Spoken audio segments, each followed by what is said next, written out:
Happy Halloween. It was a dark and stormy night. Jack and Jill were bored at home, so they decided to go trick-or-treating in their neighborhood. They put on their costumes and grabbed their candy bags.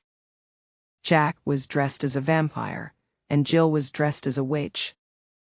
They knocked on the doors of the houses, hoping to get some treats. Most of the people were friendly and gave them candy, but some of them were not so nice and gave them tricks instead. Jack and Jill didn't mind. They thought it was part of the fun.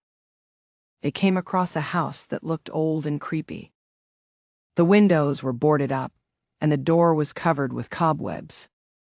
There was a sign that said, "Beware of the ghost." Jack and Jill thought it was a joke, so they decided to knock on the door. They waited for a few seconds, but no one answered. They knocked again, louder this time. Still no response. They pushed the door open and entered the house. It was dark and dusty inside. They could hear strange noises coming from upstairs. "Hello, is anyone there?" Jack called out. "Maybe we should leave," Jill whispered. "Don't be scared, it's just a prank," Jack said. They walked further into the house, looking for the ghost. They saw a staircase that led to the second floor. They decided to go up and explore. They reached the top of the stairs and saw a long hallway with many doors on both sides. They opened each door and looked inside. They saw nothing but empty rooms with old furniture and cobwebs. They came to the last door at the end of the hallway. It was locked. Jack tried to force it open, but it wouldn't budge. "Let me try," Jill said.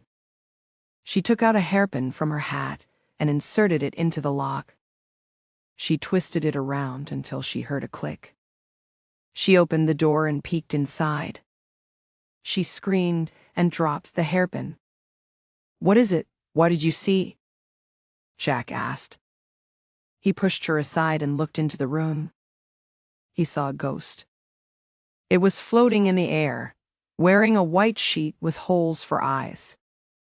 It had a chain around its neck and blood dripping from its mouth.